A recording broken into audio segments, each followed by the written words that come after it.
Ito ang tinatawag na snake dragon, kung saan ang isang paa niya ay isa lang ang nakatukod at nakagagat ang kanyang mga.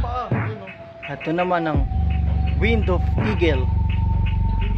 Yan, eagle, yan. Yan, tinuturo sa atin Kapitan D. Ito ng hammer punch.